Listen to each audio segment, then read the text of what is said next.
না, এডিয়ান ভাই আপনাকে যুক্ত করা হচ্ছে। আসিফ ভাই, এডিয়ান ভাইয়ের সাথে মানে কথা হচ্ছিল আহ, ইয়ে নিয়ে, আপনার ওই সূর্য পঙ্কিল জলাশয়ে ডুবা নিয়ে।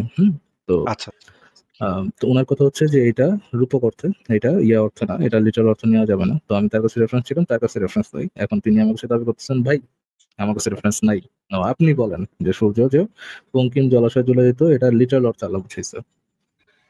আহ, বলেন তাহলে আদ্রিয়ান ভাই আপনার বক্তব্যটা বলেন, তারপর হ্যাঁ আমরা হ্যাঁ আলোচনা হ্যাঁ, আসিফ করবো। মহিউদ্দিন ভাই, হ্যাঁ আপনার অনেকগুলো লাইভ আমি দেখছি এবং অনেকগুলো কথাই শুনছি, কিন্তু বিশেষ করে কিছু কিছু কথাগুলো আমার কাছে মনে হয়েছে যে আপনারা ভুল ব্যাখ্যা করতেছেন।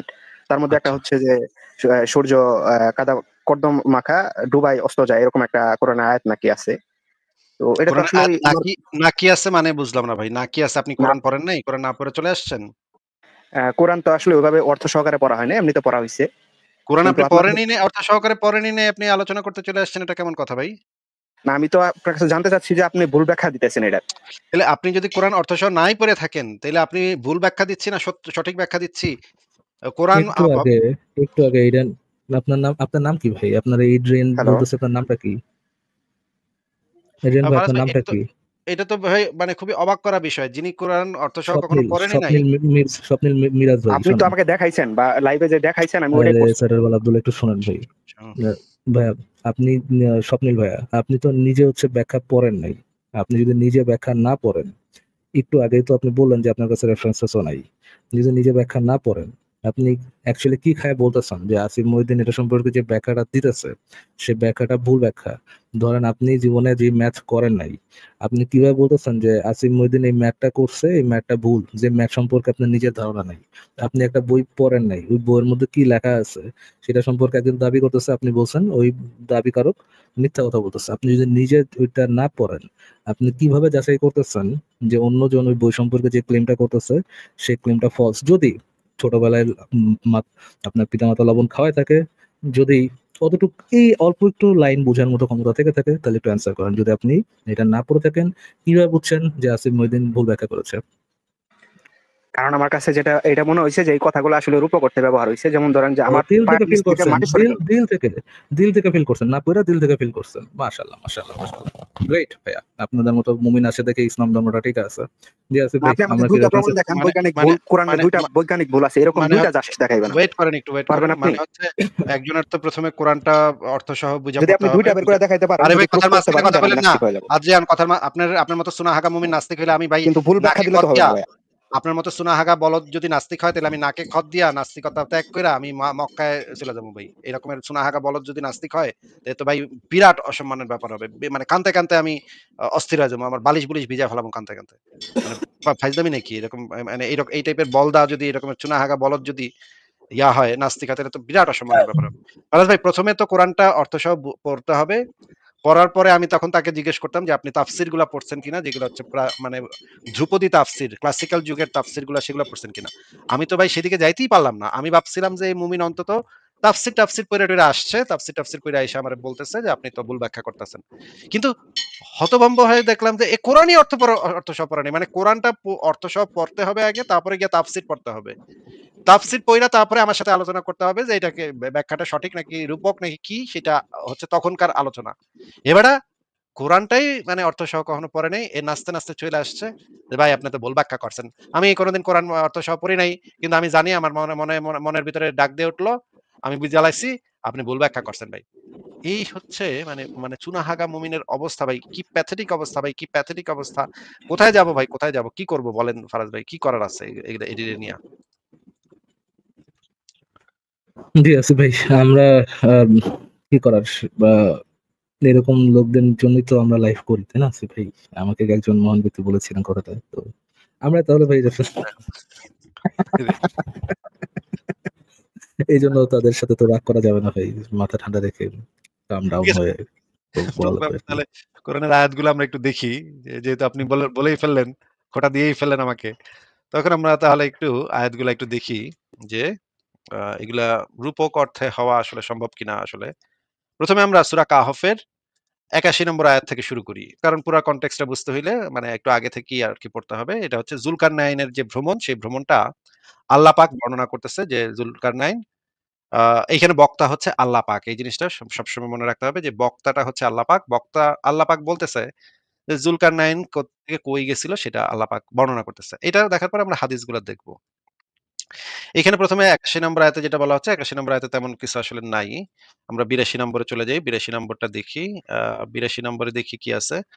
আ এই যে দেখেন, আর ওই দেয়ালের আচ্ছা আমরা আল বায়ান ফাউন্ডেশনের অনুবাদ পড়ি। আর প্রাচীরটি মানে দুলকারনাইন একটা প্রাচীর তৈরি করছিল যেন ইয়াজুজ মাজুজ যেন এই পাড়াইতে না পারে।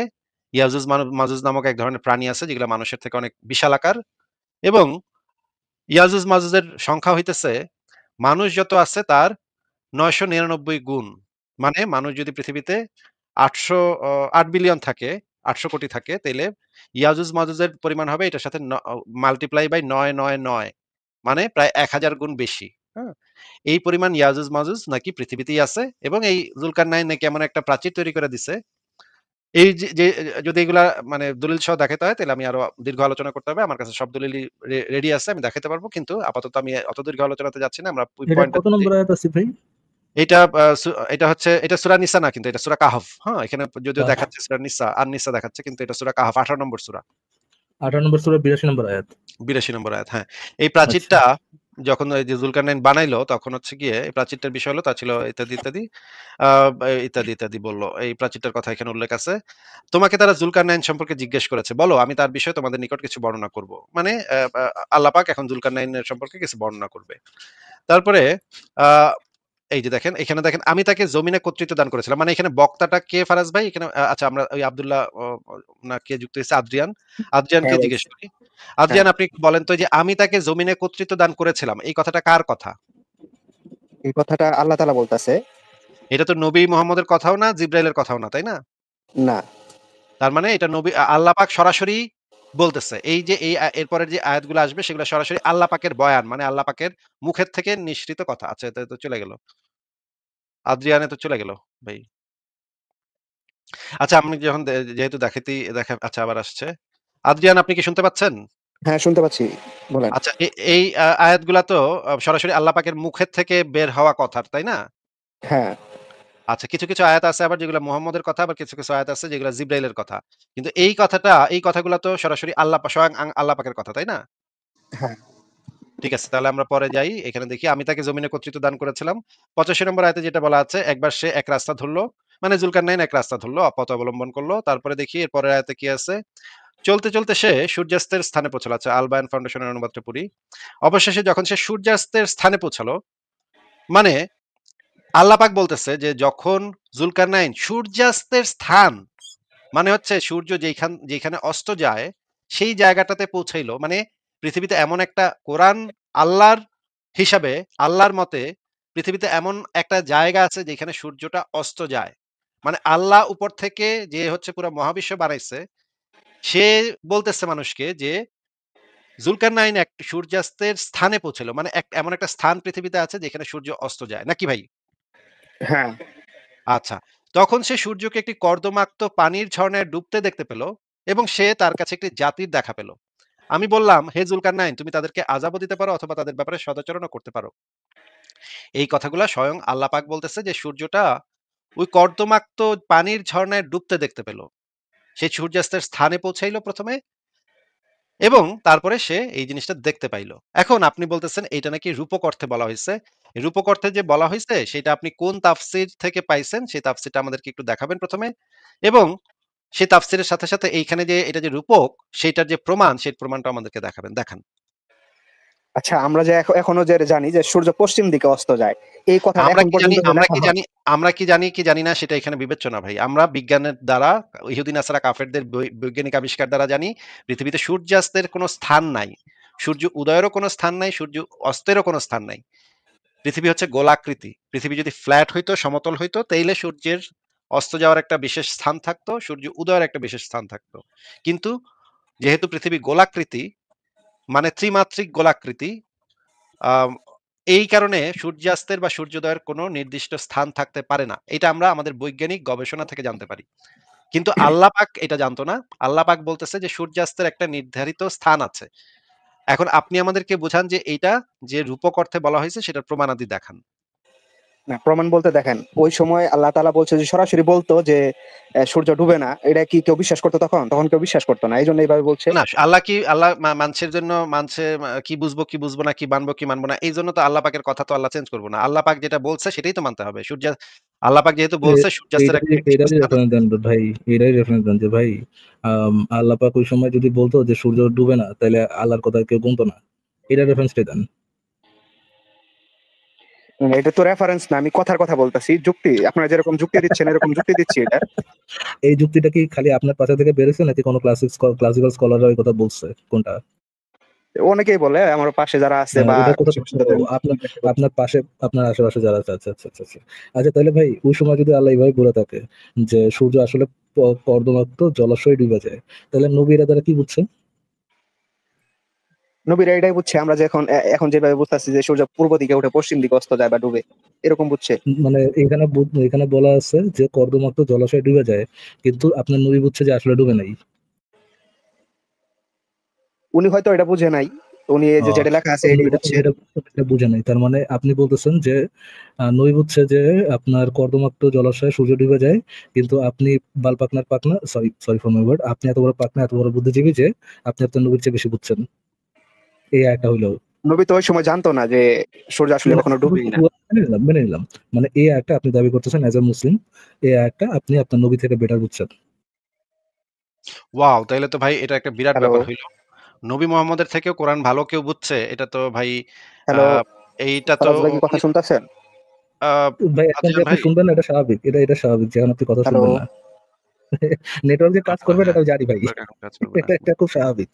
হ্যালো। আজকে একটা বিরাট ব্যাপার ঘটলো ফারাজ ভাই যে বাংলাদেশের এক মুমিন যে কোনদিন মানে কোরআনটা পুরাটা পড়েও নাই। মেশিনে কাজ করবে না সে আসিফ ভাই, এখন মেশিন কাজ করবে না, বুঝছেন? সে সেই ব্যক্তি মুহাম্মদের থেকে মুহাম্মদ আর সাহাবা একরাম তার তাবে-তাবেঈনদের থেকে বেটার কোরআন বুঝছে। যিনি বাংলাদেশে থাকেন এবং যিনি কোনদিন কোরআনটা পুরাটা পড়ানো নাই অর্থসহ। এই হচ্ছে একটা সময় কিন্তু অবস্থা। আপনারা বাংলাদেশেই ছিলেন। আমি বাংলাদেশে ছিলাম কি ছিলাম না এটা তো এখানে খুব আপনার কথা, আছে না? আপনার এতগুলো কথার রেসপন্স হচ্ছে ভাই এতদিন কিন্তু আপনি বাংলাদেশে ছিল। খুব একটা জবাব দিয়ে দিছে। ওহ! পুরা মানে পুরা দাঁত মুখ ভাইঙা দিছেন ভাই। আপনার সাংঘাতিক জবাব দিছেন ভাই। বিরাট, বিরাট বুদ্ধিজীবী ভাই। তো ভাই এরকম তো কোনো দলিল আপনার কাছে নাই যে মোহাম্মদ আপনার যে বুঝটা সেই বুঝটা মোহাম্মদে বুঝছে এরকম তো দলিল আপনি দেখাইতে পারবেন না, তাই না? তার মানে আপনি মোহাম্মদের থেকে বেশি বুঝছেন কোরআন। আচ্ছা, এটা না হয় আপনার কথাই মেনে নিলাম যে এটা ঠিক আছে। আপনি আরে যেটা এটা আমার বলতেছেন কথা এটা মেনে সঠিক। নিতেবেন কেন? আপনি কোরআন বেশি বুঝছেন। এটা তো মোহাম্মদের থেকে আপনি কোরআনটা বেশি বুঝছেন। তার সাহাবা একরামদের থেকেও সবার থেকে আপনি বেশি তো আপনি এটা কোরআন প্রমাণ দিতে বুঝছেন। পারলেন না পুরোপুরি। আমি তো বললাম যে এটার আমি তো অপকথা ব্যবহার পারবোই হইতে না। পারে। আমি তো কখনো পারবোই না ভাই। নাস্তিকে কখনো মুমিনের সাথে পারে নাকি? এটা কি সম্ভব? আদৌ সম্ভব? এটা জীবনে সম্ভব? ইসলাম সবসময় জিতে ভাই। হ্যাঁ? আপনি হারলেও জিতছেন, জিতলেও জিতছেন। তাই না? আন আ মুমিনের সাথে তো নাস্তিক কোনদিন জিততেই পারবে না। পারবেই না, অসম্ভব ব্যাপার একটা। কি কন ভাই? আচ্ছা, না, কথার কথা ধরে নিলাম যে এটা সুনাহাগা আপনি যেটা মুমিনের সাথে বলছেন কি এটাই। সুনাহাগা মুমিনের সাথে কি পৃথিবীর কেউ পারবে ভাই? সুনাহাগা মুমিনের সাথে কেউ পারবে না। অসম্ভব। একেবারে পসিবলই না। এটা হচ্ছে একটা ইম্পসিবল ব্যাপার। আপনাকে আমি জিজ্ঞেস করতেছি যে মুহাম্মদ আর সাহাবা একরাম এবং তার তাবে-তাবিঈন এরা কেউ কি আপনার যে বুঝটা, সেই বুঝটা বুঝছিল? নাকি এই বুঝটা আপনি ১৪৫০ বছর পরে বাংলাদেশে জন্মায়ে কোনদিন কোরআন ভালোভাবে না পইড়া বুইঝা লাইছেন? আচ্ছা, আমি মানলাম যে এটা আপনি যেটা বলতেছেন এটাই ব্যাখ্যা, সঠিক ভাই ব্যাখ্যা। আমি ঠিক তো আছে। তো আপনাকে বলি নাই তো ভাই আমার ব্যাখ্যা সঠিক ব্যাখ্যা এটা তো বলি নাই ভাই। আমি তো কোন ব্যাখ্যা ইনফেক্ট দিও নাই। আমি আপনাকে আপনিও তো বলেছি কোনো আলেম না, তাই না?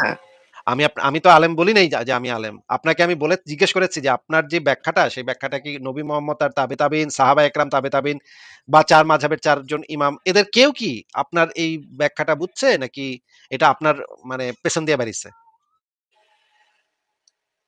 আচ্ছা ভাই, মানলাম তো যে এই কথাটা ঠিক আছে। আরে আপনি ভাই যেটা বলছেন আপনি আপনার ব্যাখ্যায় মানতে কে বলছে আপনাকে? আপনাকে জিজ্ঞেস করছি যে তাদের কেউ বুঝছে কিনা আপনার এই বুঝটা নাকি আপনি বুঝছেন সবাই তো শুধু? এটা সহজে বুঝবে। এটা সহজ একটা কথা। হ্যাঁ, সে তাইলে সহজে যদি বুঝা থাকে নবীও তো তাইলে সহজে বুঝছে। তাইলে নবী কোন একটা হাদিসে এই কথাটা বইলা গেছে বা কোন একজন সাহাবী তাদের বক্তব্যে এই কথাটা বইলা গেছে যে এটা তো সহজ কথা, এটা তো স- সবাই বুঝে। এটা সহজ কথা, একটু আগে ওইটা তখন বলছেন তো বললে নবী তো বুঝ নাই সাহাবীরা বুঝতো না, সাহাবীরা ভাই। বিশ্বাস করতো না। কারণ স্বচক্ষে দেখতেছে যে এটা সূর্য ডুবতেছে, ওরা দেখতেছে। এটা আমি যদি বলে দেন সূর্য কখনো ডুবেই না, মানে এটা বিশ্বাসই আপনার তাহলে করতো না। নবী নবী, কইলেও নবী এটা কইলেও আপনার সাহাবীরা কইতো যে, "না নবী তুমি কি কইতাছো? তুমি বলদ, তুমি অশিক্ষিত মূর্খ বলদ, তুমি কি কইতাছো এসব?" এইজন্য ওরা মানতো না। ফারাজ ভাই বুঝছেন যে নবী যদি তখন তাদেরকে এই সঠিক ব্যাখ্যাটা দিয়ে দিত, তো নবী সাহাবীরা নবী এসে নবীর শুধুমাত্র কাছে লাথি মারতো যে হালাল বুদ্ধিমান প্রকাশ কি। মুমিনদের জন্য এই ব্যাখ্যাটা রেখে গেছেন যে বুদ্ধিমান মুমিনরা তোমরা এই ব্যাখ্যা করে দিও, সায়েন্সের বদৌলতে তোমরা এটা সঠিক ব্যাখ্যাটা করতে পারবে। আমার এখনকার বলদা যেগুলো আছে আশেপাশে সাহাবী মাহাবি, এগুলো করতে পারবে না, বাট তোমরা ভবিষ্যতের দিনদার মোমেন যে কোরআন পড়ে নাই, বিশেষ করে বাংলাদেশে যারা থাকে। যে জীবনে কোরআন শরীফ পড়ে নাই, হ্যাঁ? সে সকি ব্যাখ্যা জেনে যাবে আরকি। আচ্ছা, আপনার আরেকটা ভুল ওহ! দেখান দেখি কোরআনে। মাশাআল্লাহ। না আরেকটা ভুল তো আমরা যতক্ষণ ভুল দেখাইতে পারবো না, দেখাইতে পারলেও আপনারে তো আমরা হারাইতে পারবো না ভাই। এটা তো সম্ভব না। মুমিন সুনাহাগা মুমিনরে কেউ হারাইতে পারে না ভাই। এটা তো সম্ভবই না। তো আমরা মুহাম্মদের মুখে থেকে একটু শুনি যে মুহাম্মদ আসলে এটা দ্বারা কি বুঝাইছে বা মুহাম্মদ কি বুঝছে এই কোরআনের আয়াত দ্বারা। সেটা আমরা একটু হাদিস থেকে এবার একটু দেখি। এই যে সুনান আবু দাউদ শরীফ ইসলামিক ফাউন্ডেশন হাদিসটা একটু পড়ে শোনান তো ভাই। দেখি আমরা আপনি কেমন পড়তে পারেন। বাইরে একটু জুম করতে হবে। আচ্ছা, ঠিক আছে। হ্যাঁ, পড়েন এবার। উবাইদুল্লাহ ইবনে উমর রহমতুল্লাহ আলাই আবু জার রাদিয়াল্লাহু আনহু থেকে বর্ণিত, তিনি বলেন, একদা আমি রাসূলুল্লাহ সাল্লাল্লাহু আলাইহি সাল্লামের সঙ্গে একটি গাধার পেছনে সওয়ার ছিলাম। এ সময় সূর্য অস্ত যাচ্ছিল। তখন তিনি আমাকে জিজ্ঞাসা করেন, তুমি কি জানো সূর্য কোথায় অস্তমিত হয়? আমি বলি, আল্লাহ আল্লাহ এবং তার রাসূল এ ব্যাপারে অধিক অবহিত। তিনি বলেন, ভাই এটা তো ভালো করে পড়া যাইতেছে না, মানে একটু দূর থেকে পড়া লাগতেছে, আমার ফোন দিয়ে কথা বলতেছি তো। এটি অর্থাৎ ২ আঙ্গুল দিয়ে গরম জুম করেন। ২ আঙ্গুল দিয়ে মোবাইলটা নিয়ে জুম প্রস্থবর্ণের করে, মধ্যে যায়। ২ আঙ্গুল দিয়ে যেভাবে জুম করে ছবি সেভাবে জুম করেন। হ্যালো। ফারাজ ভাই আপনি একটু কথা বলেন, আমি ১ মিনিটের মধ্যে আসতেছি। হ্যাঁ, শিওর। ২ আঙ্গুল দিয়ে ছবি যেভাবে জুম করেন একটু জুম করে পড়েন।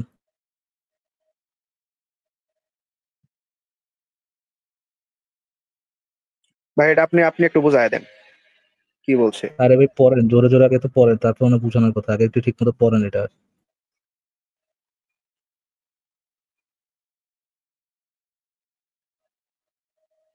কি হলো ভাই পড়েন। ওই যে আবার গেছে। এই যদি অবস্থা। আচ্ছা আছে তো। না আছে তো। আপনি পড়েন না কেন? হ্যালো। এটা পড়েন, পড়ে শেষ করেন। তারপরে বুঝানোর কথা আসতেছে। পড়ে শেষ করেন এটা। আবার তখন পড়বো? তিনি আমাকে হ্যাঁ, তখন তিনি আমাকে জিজ্ঞেস করলেন এখান থেকে পড়েন। তখন তিনি আমাকে জিজ্ঞাসা করেন, তুমি কি জানো সূর্য কোথায় অস্তমিত হয়? আমি বলি, আল্লাহ এবং তার রাসূলের ব্যাপারে অধিক অবহিত মানে কি? মানে হচ্ছে মুহাম্মদ একজন এবং সাহাবাকে তার জিজ্ঞেস আল্লাহ করছে দুজনে তুমি খুব ভালো জানেন। হ্যাঁ। একজন বান্দা মুহাম্মদকে জিজ্ঞেস করছে, মুহাম্মদ একজন বান্দাকে জিজ্ঞেস করছে তুমি কি জানো সূর্য কোথায় অস্তমিত হয়? তুমি কি জানো সূর্য কোথায় ডুবে? আহ তখন ফারাজ ওই ভাই লোক বলে, আমি হাদিসটা তাহলে বের করি। পরের হাদিসগুলা নাকি? হ্যাঁ শিওর আছে ভাই। আচ্ছা এটা আমরা কিন্তু শেষ এই হলো না। এই আগের হাদিসটা পড়া শেষ হয়নি? হ্যাঁ, সেখানে আছে ভাই। সরি দাঁড়ান। হ্যাঁ, একটু স্ক্রল শেষ করা করেন আছে আপনি। ভাই। হ্যাঁ, শেষ করেন। আসে নাই তো আছে ভাই। আসছে তো, আমি তো দেখতে পাচ্ছি ৩৯৬১ আচ্ছা নম্বর এখন হাদিস। এখন আসছে হ্যাঁ। বা মোহাম্মদ এক বান্দার কাছে জিজ্ঞেস করে যে তুমি কি জানো সূর্য কোথায় অস্তমিত হয়? ওই বান্দা বলে আল্লাহ ও তার রাসূল এই ব্যাপারে বেশি অবগত। তখন তিনি বলেন, মানে মোহাম্মদ বলেন, এটি অর্থ গরম প্রস্রবণের মধ্যে যায়, মানে গরম স্রোতলা কোন একটা পানির ওয়াটার বডির ভিতরে, মানে জলাশয়ের মধ্যে এই সূর্যটা যায়। কোথায় যায়? এই সূর্য যখন অস্ত হয় তখন হচ্ছে গরম স্রোতলা কোন একটা পানির মধ্যে যায়, কোন একটা ওয়াটার বডির মধ্যে যায়। এটা কার কথা হয়? এটা নবী বলতেছে। না। আচ্ছা আসিফ ভাই পরেরটা দেখেন। আচ্ছা, পরে আমরা দেখি আরো আস্তে আরো যাবো। এবার আমরা দেখি বুখারী শরীফের ২৯৭২ নম্বর হাদিস। আ কে পড়বে? আদ্রিয়ান ভাই কি পড়বেন নাকি? না, ফারাজ ভাই পড়ুক। ফারাজ ভাই কি আমার পড়তে চান মোবাইল নাকি? স্ক্রিন ছোট তো, ঠেকা উনি বলছে পড়ুক, নাকি? আমি পড়েন। শুনতেছি। জোরে জোরে পড়েন। বাবা, জোরে জোরে পড়েন ভাই এটা। কি জোরে সুন্দর পড়েন। একটা মুহাম্মদ তাড়াতাড়ি ইবনে পড়ে দেবো। ইউসুফ রাহমাতুল্লাহ আলাই আবু জার রাদিয়াল্লাহু আনহু থেকে বর্ণিত, তিনি বলেন, নবী সাল্লাল্লাহু আলাইহি সাল্লাম সূর্য অস্ত যাওয়ার সময় আবু জার রাদিয়াল্লাহু তাআলাকে বললেন, তুমি কি জানো সূর্য কোথায় যায়? আমি বললাম, আল্লাহ এবং তার রাসূলই ভালো জানেন। তিনি বললেন, তা যেতে যেতে আরশের নিচে গিয়ে সিজদায় পড়ে যায়। এরপর সে পুনরায় উত্থিত হওয়ার অনুমতি চায় এবং তাকে অনুমতি দেওয়া হয়। আর অচিরেই এমন সময় আসবে যে সিজদা করবে, তা কবুল করা হবে না, এবং সে অনুমতি চাইবে কিন্তু অনুমতি দেওয়া হবে না। তাকে বলা হবে, যে পথে এসেছ সে পথে ফিরে যাও। তখন সে পশ্চিম দিক থেকে উদিত হবে। এটাই এটাই মর্ম হলো আল্লাহ তাআলার বাণী। আর সূর্য গমন করে তার নির্দিষ্ট গন্তব্যের দিকে। এটাই পরাক্রমশালী ঠিক আছে। এবার সর্ব। এই হাদিসটা থেকে আমরা কি জানতে পারলাম ভাই? সূর্য রাতের বেলা যখন ওই যে মানে পশ্চিম দিকে যখন অস্ত গেল, তারপরে সূর্য কই গেল ওই অস্ত যাওয়ার পরে? সিজদা করতে গেছে আরশের নিচে। গেছে গা নাকি? তারপর আবার এর মধ্যে আসে তাই কখন? বলা আছে। আহে কখন আবার? অনুমতি নিয়ে আসে। সকালে আবার পুনরায় উদিত হওয়ার জন্য অনুমতি চাইলে, পুনরায় উদিত হওয়ার অনুমতি দিলে তখন আবার আইসা উদিত হয় নাকি পূর্ব দিকে? তখন আবার অনুমতি মানে এটা আসলে ওইভাবে বলে না, এটা রূপক অর্থে বলছে তো। এটা যে রূপক অর্থে বলছে এটা পাইলেন কোথায় যে এটা রূপক অর্থে বলছে? এখানে তো পরিষ্কার মোহাম্মদ বলে দিচ্ছে এবং একজনের বুঝানোর জন্য বলতেছে যে কি তুমি জানো যে এটা কই যায়? কইলো যে আমি তো জানি না, আল্লাহই রাসূলই ভালো জানে। তখন রাসূল তখন জীবনে তাকে বুঝায় জীবনে দিল। প্রথমবার পড়ছে, হ্যাঁ, কিন্তু এটা সে ব্যাখ্যা সহ জানে, হাদিসের ব্যাখ্যা সহ জানে যে এটার উপর অর্থ বলছে।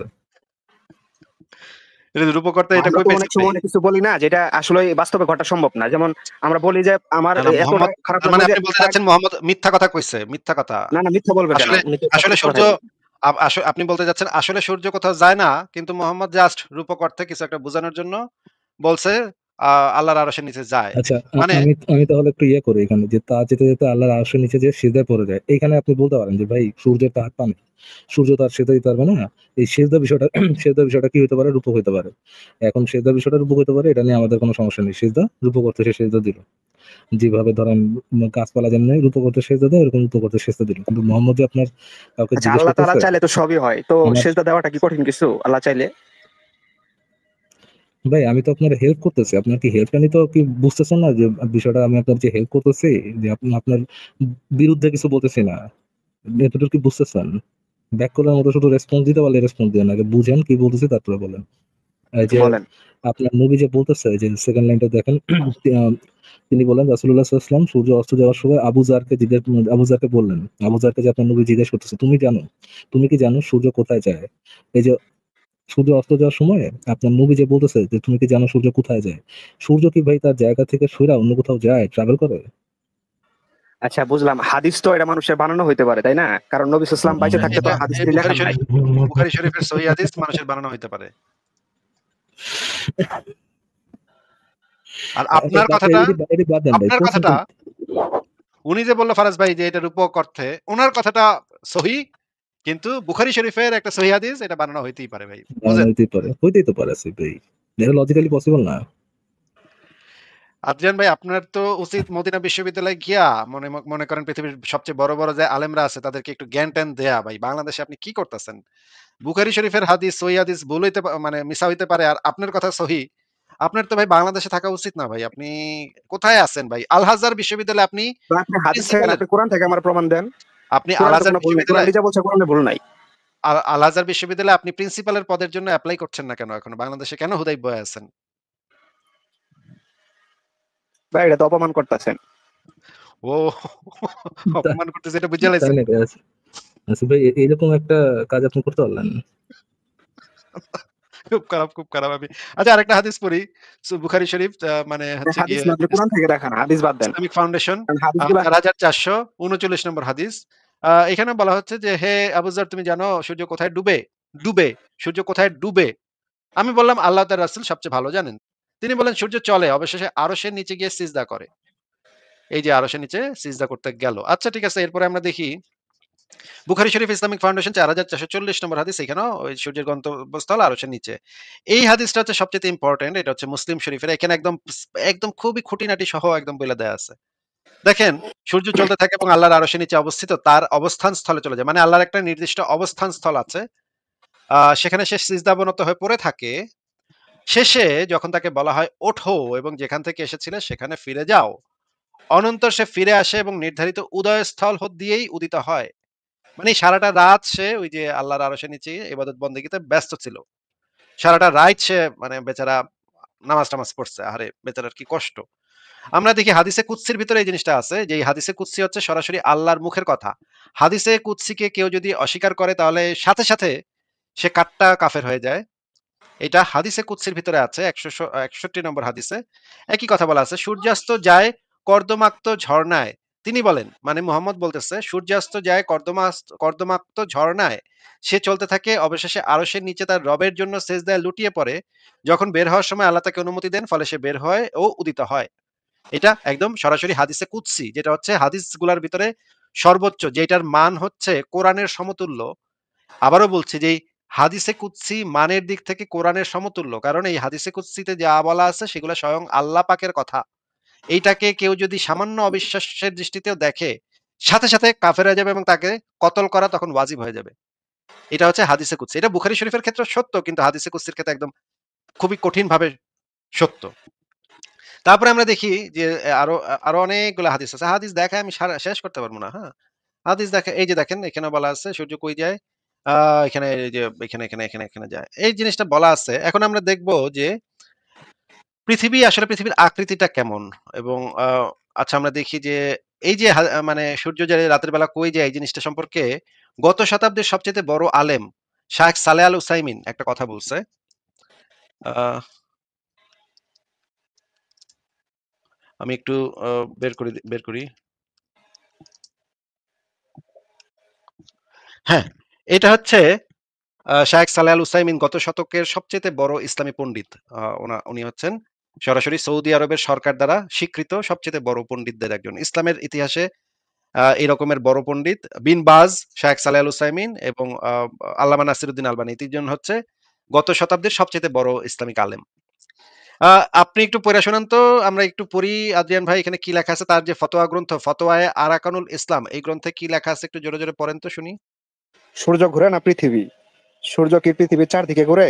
সম্মানিত শায়েখ উত্তরে বলেন যে শরীয়তের প্রকাশ্য দলিলগুলো প্রমাণ করে যে সূর্যই পৃথিবীর চতুর্দিকে ঘুরে।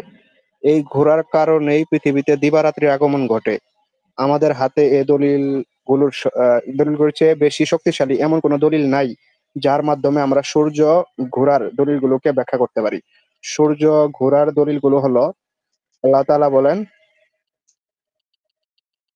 আল্লাহ তাআলা সূর্য পূর্ব দিক থেকে উদিত করেন। তুমি পারলে পশ্চিম দিক থেকে উদিত করো। সূর্য পূর্ব দিক থেকে ওঠার মাধ্যমে প্রকাশ্য দলিল পাওয়া যায় যে সূর্য পৃথিবীর উপর পরিভ্রমণ করে। আচ্ছা, এই যে এই সূরা কাহফের দেখেন ১৭ নম্বর আ এই যে এই সূরা কাহফের আয়াতগুলো এখানে বলা আছে। আপনি সূরা কাহফের আয়াতগুলো একটু পড়েন তো, এখানে সূরা কাহফ থেকেও দলিল নিছে শায়েখ সালেহ আল উসাইমিন। পড়েন তো এখানে কি লেখা? পাশ কেটে ডান দিকে বা বাম দিকে চলে যাওয়া প্রমাণ করে যে নড়াচড়া সূর্য থেকেই হয়ে থাকে। পৃথিবী যদি নড়াচড়া করতো তাহলে অবশ্যই বলতেন সূর্য থেকে ভাই একটু জুম করা লাগে, আমার চোখে চশমা নাই তো। সূর্য থেকে গুহা গুহা পাশ পাশ কেটে কাটিয়ে যায়, যায়। উদয় হয় উদয় এবং হওয়ার অস্ত যাওয়াকে সূর্যের দিকে সম্পৃক্ত করা হয়েছে। এটা থেকে বোঝা যায় যে সূর্যই ঘুরে, পৃথিবী নয়। আচ্ছা, এটা তো পুরো যাবে তার মানে পৃথিবীটা ঘুরে। ইসলামের আকীদা হচ্ছে সূর্য পৃথিবীর চারদিকে ঘুরে, পৃথিবী ঘুরে টুরে না নাকি? তাই তো দেখা যাইতেছে। আচ্ছা, তো আপনি নিশ্চয়ই এই শায়েখ সালেহ আল উসাইমিনের থেকে বড় পণ্ডিত নিশ্চয়ই। আপনি গিয়া তার একটু কানে মলা দিয়ে একটু শিখাই দিতে পারতেন ইসলাম। যে এটা তোর না, উপকর্ষে আমি বলছে বিজ্ঞান তুই বেটা। সম্পর্কে যতটুকু জানি, হ্যাঁ পৃথিবী ঘুরে, সূর্য ঘুরে না। সূর্যের চারদিকে আর কি সবকিছু। না, বিজ্ঞান অনুসারে পৃথিবীর মহাবিশ্বে সবকিছুই পরিভ্রমণশীল, সবকিছুই ঘুরছে। সূর্য ঘোরে না এই কথাটা সঠিক না। যাই হোক আপনার তবে পৃথিবী সূর্যের চারিদিকে ঘোরে এটা হচ্ছে বিজ্ঞানীদের কথা, বিজ্ঞানীদের বক্তব্য। যেটা আধুনিক সব মানুষই জানে মোটামুটি। কিন্তু ইসলামের আকীদা হচ্ছে যে পৃথিবী ঘুরে না, সূর্য পৃথিবীর চারদিকে ঘুরতেছে নাকি ভাই? না, পৃথিবী ঘুরতেছে।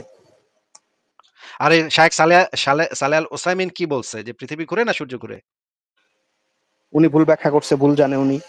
আচ্ছা, শায়েখ উনি সালেহ তো আল ভুল উসাইমিন করতেই পারে, তাই না? ভুল ব্যাখ্যা করছে। এত বড় ইসলামের পণ্ডিত সে ভুল ব্যাখ্যা করছে। তাইলে তো ভাই আপনি একটু তার একটু কানে মলাটা দিয়া তার একটু ইসলাম শিখাই দিতে পারতেন তারে। আপনি সে কি কি এখনো বেঁচে আছে? বাইচা থাকলে আপনি গিয়া তার কান মালা দিতেন নাকি? চেষ্টা করতাম। ওয়াও! ফ্যান্টাস্টিক তো। ভাই আপনাকে একটা কথা বলি। বাংলাদেশের সমস্ত আলেমরে যদি একটা ব্লেন্ডারে ঢুকায়া চিপেন, যেই রসটুক বাইর হবে, সেই রসটুক শায়েখ সালেহ আল উসাইমিন থুতু মারলে যেটুক বাইর হয়, সেটুক রস বাইর হবে। শায়েখ সালেহ আল উসাইমিন হইতেছে ইসলামের দৃষ্টিতে এত বড় পণ্ডিত। উনি আর আপনি পণ্ডিত হোক, কিন্তু উনি তো মানুষ, ভুল করতেই পারে, তাই না? উনি যেইগুলা কথাবার্তা বলছে কোরআন এবং হাদিসের ভিত্তিতে বলছে। আ আপনার মতো এই যে বিজ্ঞানের জ্ঞান নিয়া তিনি কথা বলে না। তিনি কোরআন এবং হাদিসে যেটা আল্লাহ পাক এবং তার নবী, তার সাহাবায়ে কেরাম যেগুলা বলছে, সেগুলার ভিত্তিতে কথা বলেন। আপনার মতো তাগুতি শক্তি, পশ্চিমা চক্রান্ত, এই নাসা-ফাসা এগুলার কথা শুইনা ঈমান নষ্ট করব এই রকমের ব্যক্তি তো উনি না ভাই। উনি তো সৌদি আরবের সরকার দ্বারা স্বীকৃত সবচাইতে বড় আলেম। হ্যাঁ? আপনি যদি এর থেকে ভালো ইসলাম বুঝেন তাহলে তো ভাই এটা বিপদের কথা। আপনি বাংলাদেশে বয়ে আছেন কেন? আ এটা তো আমরা বুঝলাম না। আপনার তো উচিত না বাংলাদেশে বইসা থাকা। আচ্ছা আমরা একটু আ শায়েখ মতিউর রহমান মাদানির একটা বক্তব্য একটু শুনি, দেখি কি বলে উনি। ২ নম্বর যে বিষয়টি সেটা হচ্ছে যে সূর্য ঘোরে না পৃথিবী ঘোরে? তাহলে সায়েন্সে ঢুকিয়ে দিলাম আপনাদের। সূর্য ঘোরে না পৃথিবী ঘোরে? পৃথিবী ঘোরে, সূর্য ঘোরে, দুটোই ঘোরে। কি আর ভালো। পৃথিবী ঘুরে, এটা কথা মেলা দিন থেকে আপনারা শুনছেন। এর বিপরীত কিছু জানেন নাই? একটি বই লেখা হয়েছে বাংলায়, লেখকের নাম ভুলে গেছি, কিন্তু ছাত্র জীবনে পড়েছিলাম। পৃথিবী না সূর্য ঘুরে, পৃথিবী না সূর্য ঘুরে। ওতে লেখক প্রমাণ করতে চাইছে যে না, পৃথিবী না সূর্য ঘুরে। শেখ ইবনে হাসান রাহমাতুল্লাহ আলাইহির মত হচ্ছে যে কোরআন স্পষ্ট করে যেহেতু, আর আমাদের কাছে এমন কিছু সায়েন্টিফিক স্পষ্ট প্রমাণ নেই, শুধু দাবি যে পৃথিবী ঘুরে, সুতরাং কোরআন যখন বলছে ওয়াশ-শামসু তাজরি লিমুস্তাকারিন লাহা, ওয়াশ-শামসু তাজরি মানে কি? সূর্য চলমান, সূর্য চলন্ত, আল্লাহ বলছেন, তাহলে সূর্য চলে, সূর্য চলে। এই আয়াতের নয়, কয়েকটি আয়াত এই মর্মে রয়েছে যেগুলি স্পষ্ট প্রমাণ করে যে সূর্যের হরকত হয়, পৃথিবীর হরকত হয় না। সূর্যের হরকত হয়, পৃথিবীর হরকত। এই আয়াতের নয়, কয়েকটি আয়াত এই মর্মে রয়েছে যেগুলি স্পষ্ট প্রমাণ করে যে সূর্যের হরকত হয়, পৃথিবীর হরকত হয় না। সূর্যের হরকত হয়, পৃথিবীর হরকত হয় না। ওয়া তারাশ শামসা ইযা তালাআত তাজাওয়ারু আন কাফিহিম, ওই যে আসহাবুল কাহফের ঘটনায় সূর্য গড়ে যাওয়া, চলে যাওয়া, যাতে তাদেরকে একটু করে রোদ লাগে, এই বিষয়টি রয়েছে। তারপর সুলাইমান আলাইহিস সালামের ঘটনা রয়েছে যে হাত্তা তাওয়ারাত বিল হিজাব, সূর্য সূর্যের সাথে সম্পৃক্ত করা হয়েছে কর্মটিকে।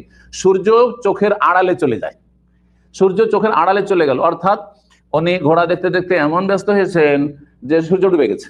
হাত্তা তাওয়ারাত বিল হিজাব, তাওয়ারাত আড়ালে চলে গেল। যদি পৃথিবী ঘুরে তো পৃথিবী আড়ালে চলে গেল, সূর্য আড়ালে চলে গেল বলা হয়েছে। এইভাবে তিনি, তারপরে নবী সাল্লাল্লাহু আলাইহি ওয়াসাল্লাম একটি হাদিস তো নাই, আয়াতগুলি ছাড়াও একটি আয়াত বললাম সূরা ইয়াসিনের ওয়াশ-শামসু তাজরি লিমুস্তাকারিন লাহা। নবী সাল্লাল্লাহু আলাইহি ওয়াসাল্লাম একবার আবু যারকে বললেন, সূর্য ডুবে গেল, তখন বলে আতাদরি আইনা তাযহাব, আবু যার জানো এই সূর্যটি কোথায় যাচ্ছে? সূর্য কোথায় যাচ্ছে? কেন বললেন না যদি পৃথিবী ঘুরে? তো বলতে এই আবু যার জানো না পৃথিবী কোথায় যাচ্ছে? তো যেটা ঘুরছে না সেটার কথা না বলছেন? জি হ্যাঁ। এই যে তাতলু, কেন এই মশলাটা এখানে নিয়ে এসেছেন? এই হাদিস থেকে ফায়দা, প্রতিদিন সূর্য তাতলু ফিহি শামসু, তাহলে আমাদের ওপর উদিত হয় কি? হ্যাঁ, তারপরে অস্তমিত হয় কি? সূর্য। তাহলে নড়ছে কি? সূর্য, তাহলে সূর্য ঘুরে। এটা হচ্ছে আসল। যতক্ষণ পর্যন্ত আমাদের কাছে এর বিরুদ্ধে বা এর বিপরীত অকাট্য কোনো দলিল নেই। জি হ্যাঁ, হাতে না, আমাদের চোখে যদি দেখে দেয়, কোনো যুগে সায়েন্স এত উন্নতি করেছে যে চোখে আঙ্গুল দিয়ে দেখিয়ে দিচ্ছে দেখো সূর্য স্থির আছে আর পৃথিবী ঘুরছে, তখন বলবো যে তখন এই আয়াতগুলির অন্য অর্থ হতে পারে, যে তখনকার যুগে বাহ্যিক এইভাবে যেহেতু দেখা যাচ্ছে, একটা মানুষ দাঁড়িয়ে দেখলে সূর্য ছিল পূর্ব দিকে, পশ্চিম দিকে চলে আসুক, তার মানে সূর্যটাই ঘুরছে, ঠিক কিনা? তো তখন বলবো যে বাহ্যিকটা বলা হয়েছে, কিন্তু আসলে আর কিছু হয়। কিন্তু যতক্ষণ পর্যন্ত আমাদের চোখে আঙ্গুল দিয়ে নিশ্চিত জ্ঞান আমাদের হাসিল না হবে, তখন আসল হচ্ছে যে কোরআনে যে ভাষাগুলি ব্যবহার করা হয়েছে সেটাই বলবো। ওয়াও! চমৎকার, চমৎকার। আমরা তো মতিউর রহমান মাদানির বক্তব্য শুনলাম। তো আপনার যে বক্তব্য, আপনার বক্তব্যের সপক্ষে আপনার কাছে কি দলিল হ্যালো, আছে এবার একটু দেখান। হ্যালো, আসিফ ভাই, হ্যাঁ, কথা কি শোনা আদ্রিয়ান, যায়? আপনার বক্তব্যের সপক্ষে কোন, কোন বড়, বড় আলেমের মানে দলিল আছে? দলিলগুলো এখন বের করেন। আসিফ ভাই, কথা শোনা যায়? কথা তো শোনা যায়, বলেন। হ্যাঁ, বললাম যে শায়েখ তো বলতেছে যে এটা বর্তমানে যে ব্যাখ্যাটা দেওয়া হয়েছে এই ব্যাখ্যাটা হয়তো তাহলে পরিবর্তন করা হবে, বা এটা সঠিক ব্যাখ্যা না, ভুল ব্যাখ্যা। না, এরকম কোনো কথা বলে নাই। বলছে যে বর্তমান সময় পর্যন্ত যেটা কোরআনে যেভাবে বলা আছে, হাদিসে যেভাবে বলা আছে সেটাই একজন মুসলিমের মানতে হবে। ভবিষ্যতে যদি কেউ তাহলে তো একদম চোখে তাহলে আঙ্গুল যদি কেউ দেখায় আঙ্গুল দিয়ে দেখায় দেয়, ভবিষ্যৎ উনিও তো নাস্তিক হয়ে যাবে ভবিষ্যতে তাহলে। ভবিষ্যতে যদি কেউ চোখে আঙ্গুল দিয়ে দেখায় দিতে পারে, তখন সে তারা চেষ্টা করবে কোরআনের এই ব্যাখ্যাটা একটু চেঞ্জ করতে। কিন্তু আপাতত সেটা তার দরকার নেই। কোরআনে এবং হাদিসে যেটা আছে সেটাই সে মানতেছে। এটা হচ্ছে ভবিষ্যতের কথা। যদি কেউ একদম চোখে আঙ্গুল দিয়ে দেখায় দিতে পারে, তখন সেটা হবে। কিন্তু আপাতত সেটার কোনো দরকার নেই। কারণ কোরআন হাদিসে স্পষ্ট এই জিনিসটা। এ বিষয়ে এখন মানে অন্য ব্যাখ্যা, ভিন্ন ব্যাখ্যা বা আ গুতাগুতি কইরা মানে সঠিক জিনিসটা ভুল বানায় ফেলা, এই জিনিসটা ওই জিনিস বানায় ফেলা, এটা আপাতত দরকার পড়তেছে না। এইটাই উনি বললেন। আপনাকে জিজ্ঞেস করেছি আদ্রিয়ান, আপনার কাছে যে দলিলগুলো আছে, সেই দলিলগুলো এবার একটু বের করেন। আমার কাছে তো কোনো দলিল নাই, আমি তো এটা আমার মতামত ওকে, বলছি ঠিক আপনারে। আছে। আপনার মতামত আপনার মানে হেরা গুহাতে ঢুকায় রাখেন তাহলে। ঠিক আছে? আপনাকে তাহলে বিদায় জানালাম। ফরাজ ভাই কি শুনেন কিছু শুনেন আসিফ বলবেন? ভাই, আসিফ ভাই, ফরাজ ভাই কি লাস্ট কিছু একটা কথা। বলবেন? না, লাস্টটা না, করবেন। না ভাই, লাস্টের ইয়েটা ভালো লাগছিল। ঠিক আছে, আপনার মতামত আপনার হেরা গুহাতে ভরে রাখেন। আপনাকে আমরা তাহলে বিদায় জানালাম। পরের জনকে যুক্ত করি।